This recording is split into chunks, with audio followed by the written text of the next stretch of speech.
মনটা ভীষণ খারাপ, কিছু ভালো লাগছে না। যাই করছি কেমন যেন একটা লাগছে, আর বোর হচ্ছে বাসায় থাকতে থাকতে।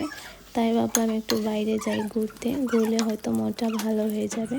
হ্যালো এভরিওয়ান, আসসালামু আলাইকুম। কী অবস্থা সবার? আশা করছি আপনারা সবাই ভালো আছেন। আমি আল্লাহর রহমতে ভালো আছি।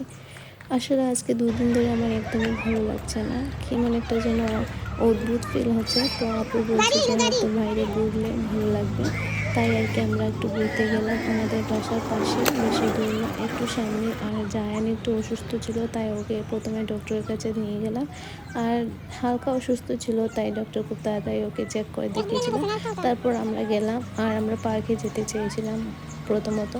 আর পার্কে দেখলাম ওই দিন অনেক ভিড়, আর কি যেন একটা হচ্ছে, মনে হচ্ছে কোনো অনুষ্ঠান হচ্ছে। গ্রাম্য পুলিশ আরও অনেকেই এখানে একটা ক্রাউড হয়ে গিয়েছিল, তাই আমরা ভিতরে যাইনি আর কি। এমনি বাহিরে কিছু ভিডিও করেছিলাম আর পিক তুলেছিলাম, খুব ভালো লেগেছিলো। ওয়েদারটাও খুব সুন্দর ছিল।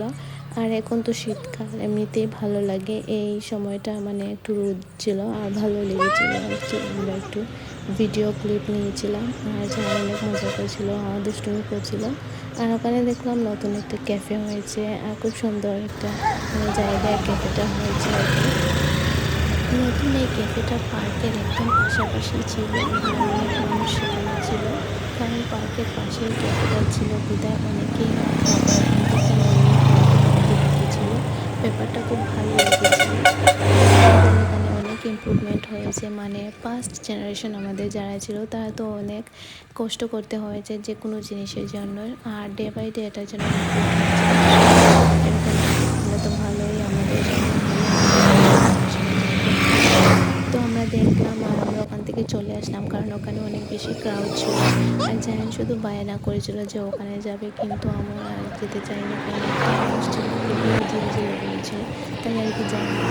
তো যদিও পার্কের ভিতর সুন্দর, কিন্তু বাহিরেরটাও কম নয়, একদম পিসফুল আর খুব সুন্দর পরিবেশ। তো ভাবলাম যে আমরা বাহিরেরটা একটু একটু ভিজিট করে নেই। আর বাহিরের কথা কি বলবো, অনেক সুন্দর। আর ওখানে একটা হয়তো মিটিং ছিল, কি একটা মানে চারদিকে শুধু মানুষ আর মানুষ, এত মানুষ ছিল। আর হয়তো ওই দিন কোনো একটা জিনিস ছিল।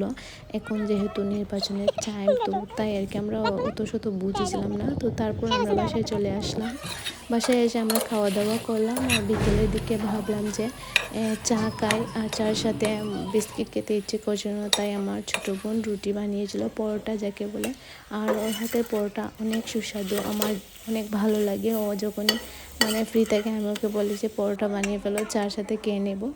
তো আজকের মতো এখানে বিদায় নিচ্ছি, ভালো থাকবেন সবাই, আল্লাহ হাফিজ। আর যারা যারা আমার ভিডিও দেখেন অবশ্যই আমার ভিডিওতে লাইক, কমেন্ট, ফলো, শেয়ার করবা। আর যদি ভিডিও ভালো লাগে তো আমাকে সাপোর্ট করবা সবাই। আসসালামু আলাইকুম।